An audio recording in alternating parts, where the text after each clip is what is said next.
Olá, eu sou Caio Gouveia, esse é o Amibcast e quem vem tomar café comigo hoje para falar de um tema muito interessante que é o neurointensivismo no século XXI, a multimodalidade no paciente neurocrítico, também um tema que a gente tem o patrocínio do Brain for Care, é o Dr. Salomão Rojas, que é o nosso coordenador da UTI do Hospital Beneficência Portuguesa e um dos fundadores e professores do CITIM Avançado. Prazer inenarrável.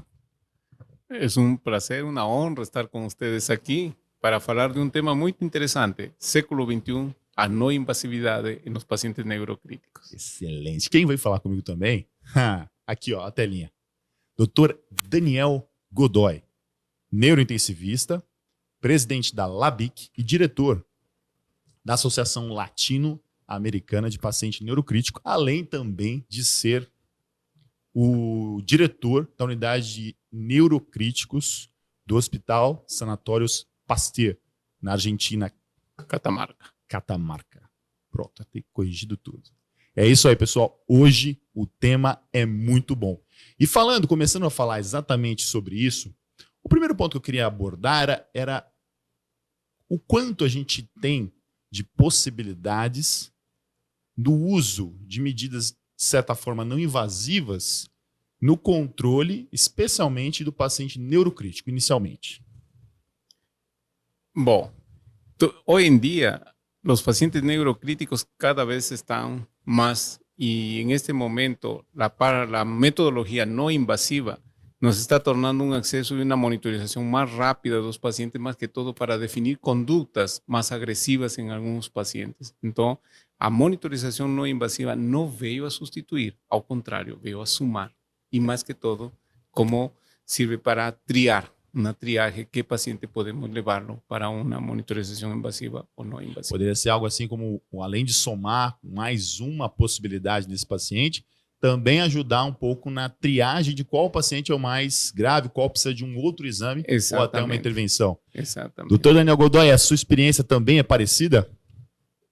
Absolutamente.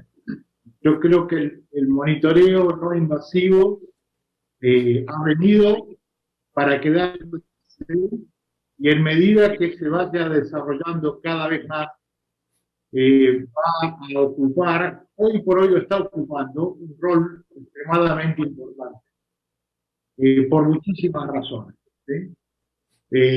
Primero, por la no invasividad, ya deja de lado una serie de complicaciones que pudieran ocurrir el paciente por el solo hecho de colocar un monitor invasivo.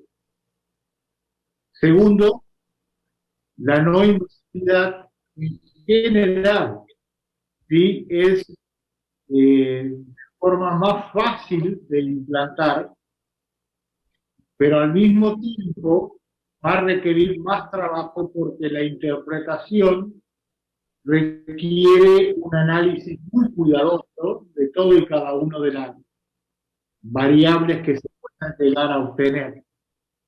Pero al mismo tiempo todo eso hace de que, sobre todo en nuestra región, que tiene mucho en lo económico, los costos y beneficios, la relación es extremadamente muy buena. Y a medida que esto se vaya desarrollando, creo que esto va a mejorar aún más todavía. Então, apesar de a gente ter uma invasividade menor e uma facilidade grande da gente conseguir que essa medida possa triar, ela também necessita, como o Dr. Daniel explicou, de uma necessidade, de uma interpretação um pouco mais refinada dos seus resultados, é isso? Teria que ter uma refinação especial? Temos mais cuidado? É mais difícil interpretar do que, por exemplo, uma PIC invasiva? No, cuando nos comenzamos a hacer esa monitorización no invasiva de Brain for Care, existían ciertos temores. Sí. Ciertos temores que estaba llegando. Y en 2017 yo compré la idea y fui atrás de eso y fui viendo. Realmente, cuando você compara la morfología de la curva, y eso era lo que yo falaba para ellos, la morfología está alterada. Está alterada. Y muchas veces você via el número a pique não estava alta. Mais tarde ela subia, Sim. mas já você via que ela estava alterada. Então, são dados que nós aprendimos a confiar. Eu penso assim, se você usa uma monitorização, você tem que confiar em ela.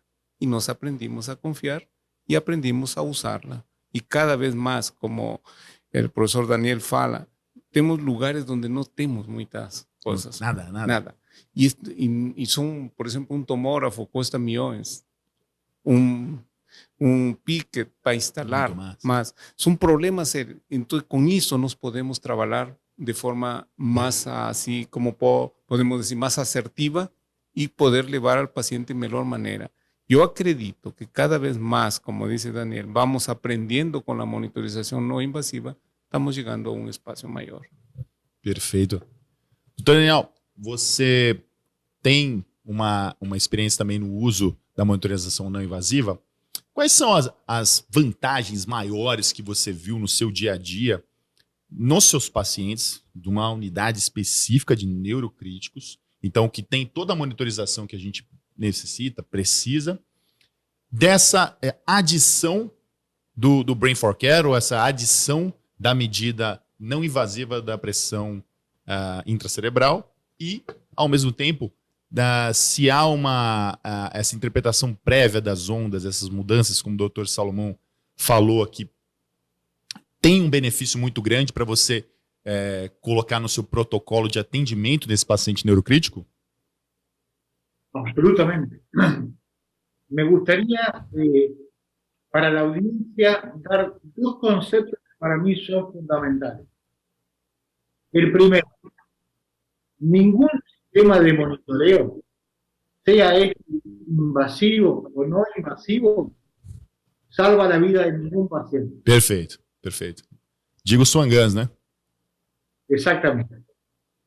Es la información que el monitor nos da, debidamente analizada entre todo el grupo del trabajo, la que realmente salva a los pacientes. Pero ningún artefacto de por sí, por ejemplo, un ventilador mecánico, ¿salva la vida de los pacientes? De por sí no. Es la información que uno tiene de la patología y cómo uno maneja el ventilador mecánico lo que realmente puede llegar. El manejo de ventilador mecânico, o uso do ventilador mecânico que de fato faz a diferença, né? Não necessariamente ele por si só. Ele é um suporte, né? Como você falou. Con el monitor pasa lo mismo, porque hoy por hoy la tendencia es a tener al paciente con monitoreo multimodal. ¿Qué significa eso? Que no solo se monitoriza un aspecto, presión intracraneana, sino que también se está monitorizando al mismo tiempo la oxigenación cerebral, la actividad eléctrica cerebral, la temperatura cerebral, o sea, muchos aspectos de la fisiología. ¿Con qué finalidad? Con la finalidad de lo que hoy llamamos medicina personalizada. Significa una medicina dirigida al problema. ¿Sí? Y acá, si me permitís, te voy a hacer una especie de cuento. Cuando yo empecé la residencia, hace bastante más de 30 años, en aquella época no existía la tecnología que teníamos hoy, ni tampoco existían los grandes estudios y las grandes estadísticas. Entonces, nosotros, ¿cómo nos formamos? Con lo que se llamaba medicina basada en la orden. Nosotros teníamos un jefe que tenía cara y que todos hacíamos lo que él decía. Pasó el tiempo y apareció la medicina basada en la evidencia. Parece ser que todo aquello que no esté rigurosamente sustentado en números de determinada calidad de estudios, parece ser que no sirve. Sin embargo, el 99.9% de las actividades o de los tratamientos que hacemos en terapia intensiva, ninguno está avalado por la evidencia. Ninguno. Por ejemplo, algo muy sencillo, y teniendo en cuenta la epidemia pasada de COVID. ¿Hay algún estudio que diga que los pacientes con distrés respiratorio severo se salvan con respirador? Nada. No lo hay. ¿Hay algún estudio que diga que los pacientes con emergencia hipertensiva no haya que monitorizarles la presión arterial? También no. No hay. Sencillas y muy básicas, ¿sí? Sí. Todo eso hizo que la medicina basada en la evidencia encasillara la medicina en números. Y eso tampoco es correcto. La mejor forma de encarar las cosas desde mi punto de vista es la medicina basada en la fisiología. Baseado na fisiologia, né? De cada um e personalizado a partir daí, né? Exactamente. Para eso tenés que conocer qué es lo que está pasando. Para eso necesitas un monitor. Y el análisis de todo eso es lo que te va a llevar a detectar cuál es el problema y cómo abordarlo en consecuencia. ¿Sí? El monitoreo no invasivo es un paso muy grande, muy, muy grande, porque nos permite hoy, 2023, monitorizar casi todos los aspectos del cerebro, sin invadir el cerebro. Y con el análisis de cada una de las variables que nos da, poder hacerlo en cualquier parte del mundo. Está facilitando mucho las cosas. Todavía sigue pendiente el hecho de que es importante quien analice la información que nos brinda ese monitoreo continuado. Pero en definitiva, yo creo que vino para quedarse en el futuro y cada vez se está afinando todo de manera tal de que el día de mañana podamos tener un enfermo sin ningún cable dentro del cráneo del paciente. Perfeito, perfeito. Doutor Salomão, o que você acha desse ponto aí? Como o doutor Daniel abordou aí, falando exatamente do tantas monitorizações que a gente tem, que às vezes a gente perde em números, nós nos perdemos, ficamos de um lado para o outro olhando um monte de número e no final, sem a gente ter o benefício que é a monitorização de fato, que a gente conseguir utilizar para personalizar o cuidado do paciente e atentar principalmente a fisiologia dos distúrbios que esse paciente pode ter. No seu dia a dia, vendo todas essas dificuldades que a gente tem com números, especialmente se eu for comparar de uma maneira bastante simplória o Swan-Ganz com as monitorizações invasivas e não invasivas do paciente neurocrítico, a gente vê que quanto mais número tiver, mais confuso o intensivista fica. E é verdade isso no dia a dia? Tem que entender a fisiologia, como ele disse, não? Temos que entender. E que é o que sempre eu falo, a monitorização te permite estar do lado do paciente, não estando vendo um número. Se você tem um número alterado, mas o resto dos exames, o exame clínico não te mostra isso, não tem valor. Exato. É o poder que você tem que ter de discernir, dizer, isto está certo, isto está errado. Como a monitorização não invasiva é um mais. Plus. Exatamente, a mais. Não, al contrário, não é más, não. El más va a sumar e vas a tomar umas decisões melhores e cada vez mais vas a ficar do lado do paciente. Porque a vezes dices, está alterado, quando você encosta, a pele está úmida, Sim. fria, tem baixo débito. Você foi ver, procurar a pique não invasiva, mas quando se encostou em ele, está chocado o paciente. Perfeito. Então, se toma outra. Que é o que digo? Permite que o médico não fique na salinha vendo os números. Ele vai ver o paciente.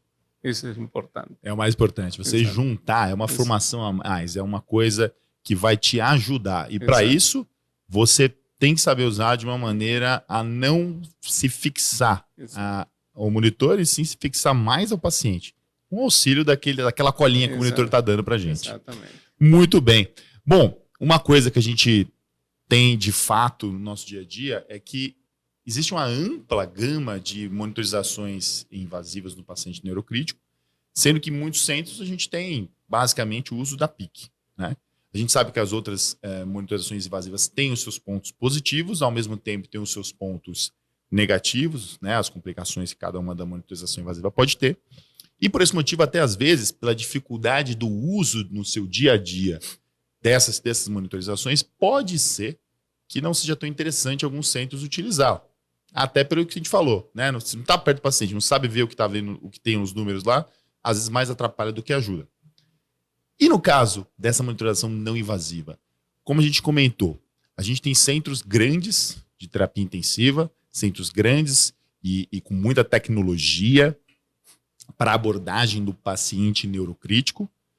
Mas, e naquela cidadezinha que nem neurocirurgião tem um neurologista, o paciente vem com sangramento extenso, eu sei que o doutor é especialista em hemorragia espontânea, né, em pacientes neurocríticos, então já vou fazer essa provocação. Nessa cidade pequena, que a gente não tem, a gente sabe, tanto o sistema de saúde argentino, acredito, mas aqui no SUS bastante, que a gente tem situações em que temos um grande centro que vai suprir todos os outros centros em volta e todas as cidades em volta.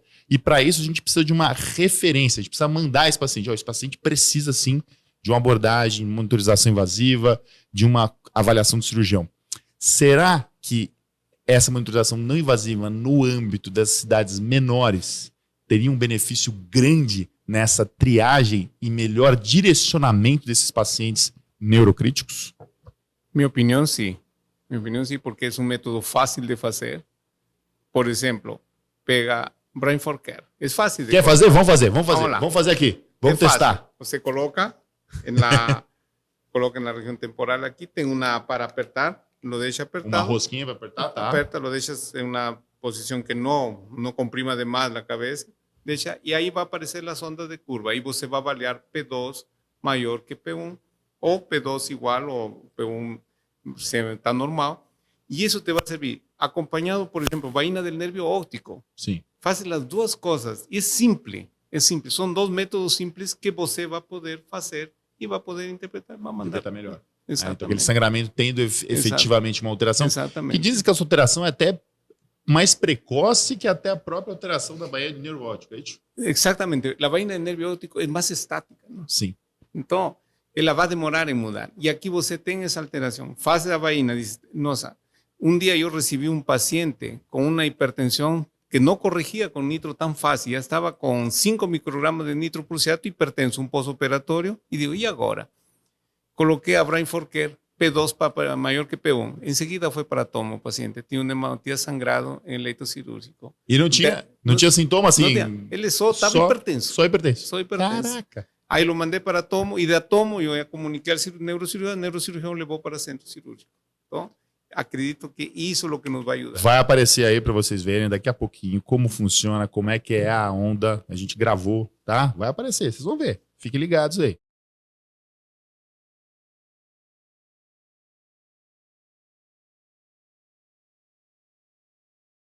Então, sim, né? A gente pode ter ele como uma ferramenta barata, até comparando as outras tecnologias que a gente tem, como você falou, o tomógrafo caríssimo, né? Exato. E, de certa forma, que pode, além de passar para a gente uma imagem estática, uma funcionalidade daquele cérebro, daquele sistema nervoso do paciente, juntamente com outras medidas. Como a gente falou, multimodalidade, a gente falou, pode ser a tomografia, o Brain for Care e ultrassom da baía de nervo óptico. Excelente. Doutor Daniel, lá na Argentina, como é que funciona o sistema de saúde público nessa condição? Também é como se fosse ilhas de excelência, islas de excelência. Por exemplo, tem uma cidade que tem um grande centro de terapia intensiva, neurocríticos, e outra que não tem nada. Para esta, não é interessante o uso de Brain for Care para triagem de los pacientes más críticos, para facilmente llegar al centro grande, el centro con más tecnología y más condición de aprimoramento y atendimiento de esos pacientes. Sin duda, sin duda. Nosotros este año, por ejemplo, para reforzar con datos afirmaciones que tú mismo has dicho, este año el Consorcio Latinoamericano de Injuria Cerebral hizo un análisis, un estudio importante que está publicado en Neurocritical Care, que es la revista más importante para los que hacen un neurointensivo. Y, por ejemplo, la prevalencia de monitoreo invasivo de presión intracraneal en Latinoamérica, con más de 1.500 centros pesquisados, fue del 16%. Solo. Solamente el 16%. Fíjate vos que si lo comparás con el primer mundo, un estudio de 2 años previos que salió del Johns Hopkins, que englobó centros de Estados Unidos y Canadá, únicamente monitorizaba el 19%.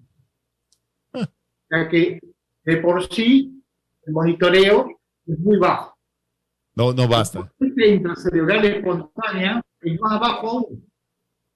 Si bien la posibilidad de desarrollar hipertensión endocraniana supera el 45%, la prevalencia no llega al 10%, mucho menos el monitoreo. Y un aspecto extremadamente importante que tiene el Brain for Care y cualquier otra medida no invasiva es tratar de adelantarse a una complicación que existe, que es el neurodeterioro. 1 de cada 3 pacientes con una patología aguda grave, traumática, hemorrágica, infecciosa, isquémica, se va a detectar en las primeras 48 o 72 horas. Y no es lo mismo tratar a un paciente con un estado de conciencia relativamente bueno que un enfermo en coma. Hay un grupo de individuos conocidos en la literatura como los talk and die, pacientes que ingresan después de un trauma, con una lesión cerebral, pero hablan y terminan muriendo. Esos pacientes deberían evitarse por completo, si son seguidos y monitorizados como corresponde. Y ahí está todo lo que es la temática de evitar el neurodeterioro, el monitoreo no invasivo tiene un rol fundamental. Muito interessante esse ponto, porque, de fato, eu não sabia, 19% apenas nos Estados Unidos e no Canadá, monitorização invasiva. Lá, muito mais monitorização não invasiva? No.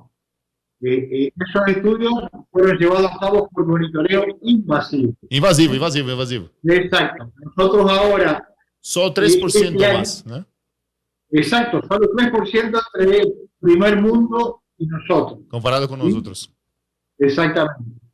Ahí no se habla mal, es del primer mundo. Porque el primer mundo tiene, primero, recurso humano. Sí. Segundo, el recurso económico. Y tercero, tiene leyes que los obligan. Entonces ahí uno pudo hacer el análisis. Nosotros en Latinoamérica, solo un país obliga a los intensivistas y neurocirujanos a monitorizar a un individuo con 8 puntos o menos en la escala de coma de grado, que es Chile. Chile. Fuera de Chile, no hay ningún país que haya establecido como norma que a determinados pacientes haya que monitorizar. Y eso va en detrimento de las cosas. Perfeito. Considerando aí, nesse ponto, essa possibilidade da gente monitorizar de maneira não invasiva, voltando até a essa questão, um ponto que a maioria das pessoas vão ver, provavelmente no Cintinho Avançado, que é o curso de terapia intensiva do neurocrítico da AMIB, é como funciona de fato esse Brain for Care. Como é que ele consegue essa informação muito próxima da PIC? Por que meio? Já que você não precisa nenhum tipo não precisa raspar o cabelo, tirar o pelo, não precisa de nenhum gel. Como é que ele faz essa monitorização do ponto de vista físico, de maneira simples, né? Claro, la explicación es la siguiente, el concreto dilata, ¿no? Sim. O oso también dilata. Entonces ellos desenvolvieron un algoritmo, el profesor Sergio de San Carlos, ¿no? São Carlos. Eso, desenvolvió esos algoritmos y consiguió determinar las alteraciones de la curva separadas de las ondas de pulso. Él consigue mostrar que las alteraciones de la calota, las sofre esa alteración a diferencia, para poder diferenciar que es una onda de pulso. Cuando comenzaron a aparecer los trabalos iniciales, les mostraban a pique invasiva, la curva de pique invasiva similar a la curva de pique de Bronferker, ya mostraban la curva de presión arterial, que eran completamente diferentes. Entonces, ahí mostró que ellos consiguieron desenvolver eso.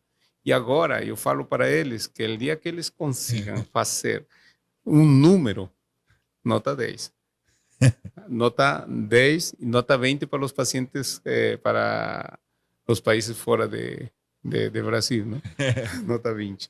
Y si se tiene una monitorización no invasiva, morfología de curva, Brian Forquer, y nos tenemos una oximetría cerebral no invasiva, estamos andando de braçadas longas já. Muito na frente. Muito na Muito na frente. Especialmente em centros que Exato. não tem. Então a gente pode usar tanto no centro que tem tudo, Exato. quanto no centro que não tem nada. Então é de acordo com a dilatação da caixa craniana, que você Isso. falou do concreto, né, que é semelhante, ele consegue ter sensores que vão avaliar apenas a pressão A distensibilidade. de extensibilidade, excluindo aí a pressão da Artéria. pulsação da artéria. Exato. Muito bom, muito bom. Outra coisa que sempre a gente tem que ficar frisando nesse ponto, que eu acho que é algo que é fundamental, é a gente falar de... Não é nem farmacoeconomia, mas é economia para o serviço, né? Utilizar esse tipo de dispositivo, né? Em algumas situações, se você for pensar, vai existir uma barreira muito grande, especialmente com gestores, se a gente falar do sistema público de saúde, tanto no Brasil, quanto na Argentina, quanto nos países da Latinoamérica em desenvolvimento. Como a gente pode convencer, do ponto de vista de custos e de efetividade do sistema, esse gestor, para a gente poder falar assim, olha, vale a pena a gente investir nesta tecnologia para fins de diminuir nossos custos e melhorar o atendimento desses pacientes que estão numa situação de maior dificuldade para transferência, ou transferido errado, ou ficando, às vezes, à mercê de um centro que nunca vai conseguir essa transferência devido ao grande volume de atendimentos necessários no centro de referência. El sistema es, cada paciente você lo puede monitorizar. O sea, si você tem 10 pacientes, la misma tiara lo vas a usar en los 10 pacientes. Te vas a usar en uno, como por ejemplo, monitor no invasivo, vas a usar solo en un paciente. No, él puedes usarlo en uno, puedes usar en 2, 3, 4. Es como el ultrassom, la sonda de ultrassom. Você la limpa para fazer ultrassom de um, limpa para fazer ultrassom do outro. Totalmente renovável. É renovável, então. E não é algo que você tem que comprar, não, diferente. Você vai manter no mesmo. Exatamente. Excelente. Além do paciente neurocrítico, além dessa situação de hemorragia intracraniana, acidente vascular isquêmico, alguns usos que vocês têm do Brain for Care em pacientes que não necessariamente são neurocríticos. Você falou há pouco do hipertenso, que a gente não sabia o que será, o que mantinha essa hipertensão dele, que foi no final algo que a gente conseguiu monitorizar pensando aí no sangramento intracerebral. Mas no paciente, por exemplo, cirurgia cardíaca. El primer caso lo usé en un postoperatorio, una cirugía de aorta. De aorta, había trocado toda la aorta ascendente, crosa con reimplante de 2 vasos. Era un paciente lábil para llevarlo para tomografía porque él convulsiona en el postoperatorio inmediato. El cirujano cardiovascular me dice presión sistólica 100, 110, porque si no sangra sutural. Tiene un monte de anastomosis, con certeza puede sangrar.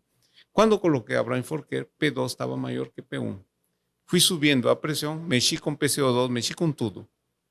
Levé para 140, se normalizó, no convulsionó, se estabilizó el paciente. Pues ahí donde me entusiasmé con esa metodología. Entonces, y actualmente estoy desenvolviendo un trabajo de análisis de la curva antes, durante a extracorpórea y post-extracorpórea. Estoy haciendo aquí en la Beneficencia Portuguesa, ya tengo alrededor de 37 pacientes. Que están siendo... Monitorização durante a anestesia. Sí, Durante a própria cirurgia. Exactamente. Antes de la cirugía, durante la extracorpórea y post en la UTI. Estoy con alrededor de 30 y pocos pacientes ya. Tengo 34 con certeza ya que lo mandé para analizar la curva. Estoy trabajando con Gustavo, que es el director científico, para ver isso.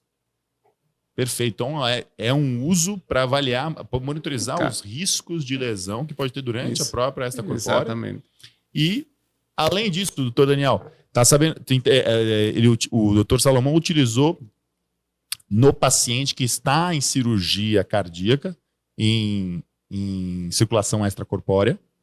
E aí, com isso, a ideia é monitorizar as alterações que pode ter durante esse período perioperatório, né, e até pós-operatório imediato, para avaliar se tem alguma alteração específica que pode levar, olha, esse cara pode ter uma complicação neurológica ou algo do tipo.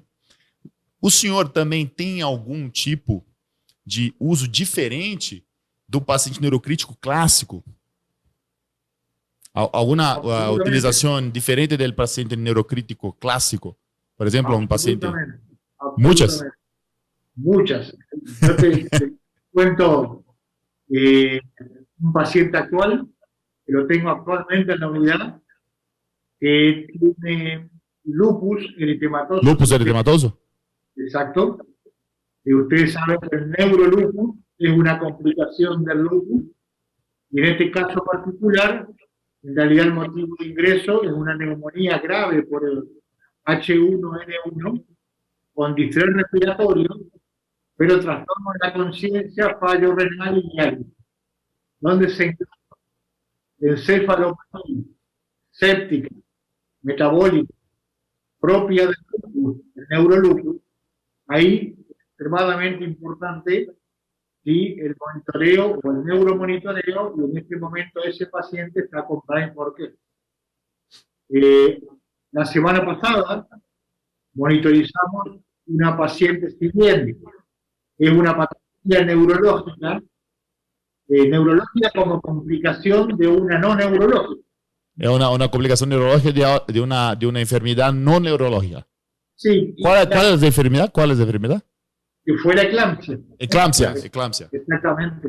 Perfecto. Donde también el manejo de la presión de perfusión y también nos sirvió muchísimo en esa cuestión. Y la otra que te puedo comentar, y hasta el monitoreo no invasivo decidió la derivación temprana del paciente a una unidad de trasplante, fue la encefalopatía hepática, tuvimos una insuficiencia hepática temprana, insuficiencia hepática. Exactamente, fulminante. Cuando vimos la alteración de hipertensión endocraniana, automáticamente pusimos al paciente en el avión y lo llevamos a Buenos Aires, donde se hace el trasplante. ¿Había un sangramento? Avión sanitario. Perfeito. A disfunção hepática podemos ter, né, com frequência a coagulopatia, e aí você conseguiu identificar dentro dessa coagulopatia, com as alterações que ele vinha apresentando só com monitorização não invasiva, que pode ser que esse cara tenha um sangramento do sistema nervoso central. Vou mandar para tomo. E aí essa tomo, de certa forma, mudou o prognóstico desse paciente, né? Absolutamente. E precocemente. A gente normalmente esperaria muitas repercussões clínicas. Exatamente. Íamos pensar que esse paciente poderia estar fazendo uma encefalopatia hepática, ia demorar para a gente ver isso resolver, e a tomo ia demorar mais 2 dias. É a janela que você tem.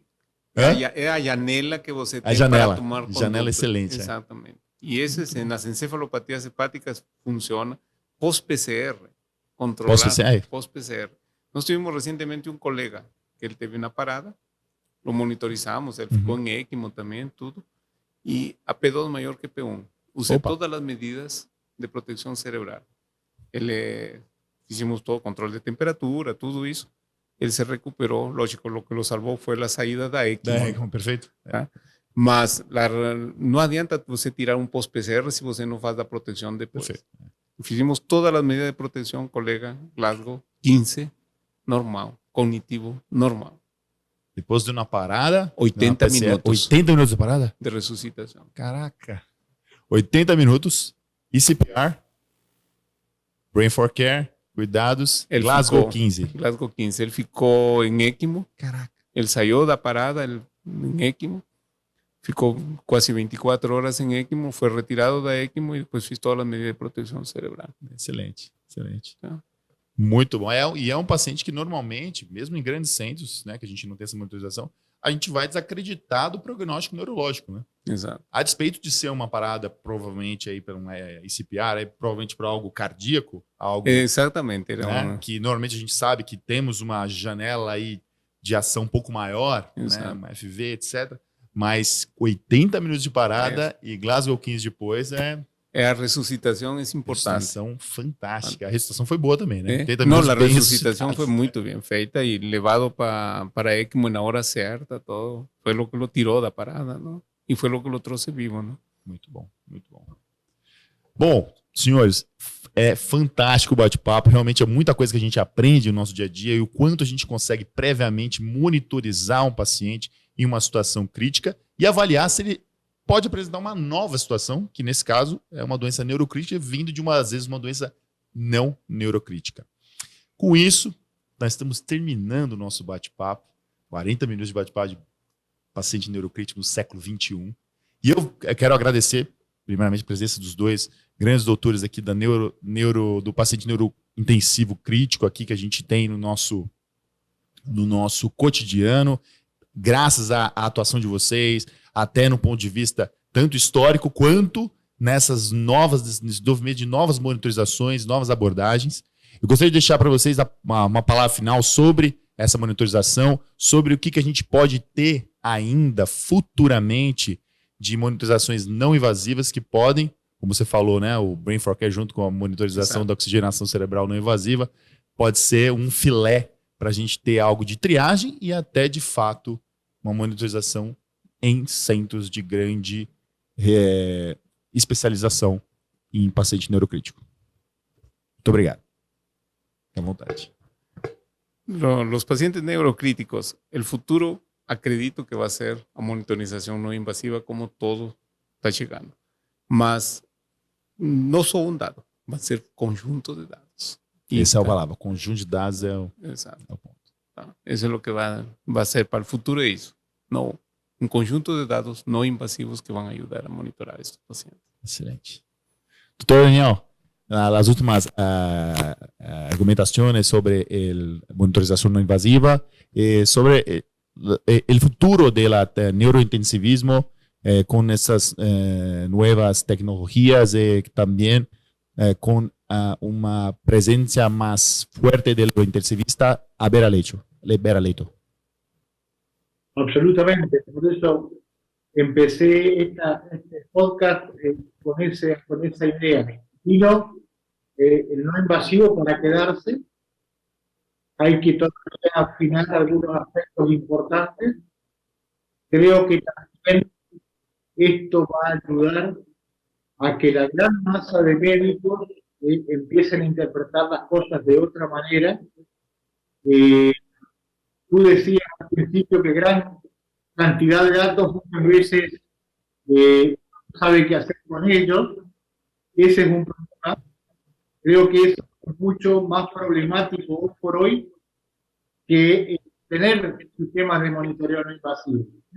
La intoxicación de la información, cuando es mucha, es peligrosa. Sí. Por eso que ahora estamos en una etapa donde tenemos mucha información y hay que aprender a seleccionar cuál es la importante y cuál es no, pero siempre, como dijo Salomón al principio, en un contexto. La información proviene de un paciente y no hay que olvidarse que ese paciente tiene corazón, tiene pulmón, tiene riñones, es todo un órgano, no es cerebro aislado. Todo junto, ¿eh? Exactamente. Porque hay muchísimas alteraciones de la fisiología cerebral, pero que asientan en el pulmón o en el abdomen. Por eso hoy hay mucho auge en las interacciones y en definitiva de seguir la fisiología. De manera tal que el monitoreo neuroinvasivo es un gran avance. Hoy, gracias a Dios, es una realidad y esa realidad tiene que ir puliéndose mejorándose día a día, porque el día de mañana creo que va a tener un rol absolutamente fundamental. Y si encima de eso tenemos la posibilidad de desarrollo que bajen el costo, no hay razón para que esto no se disemine a lo largo de todo el mundo, sobre todo en regiones como nuestra, consideradas de mediano o bajo recursos. Perfecto. Muchas gracias Daniel Godoy pela presença em las conversações, esse bate-papo, esse podcast de Amib. Muito obrigado, doutor Salomão. E assim finalizamos mais um Amibcast. E você sabe, quem vem tomar café comigo?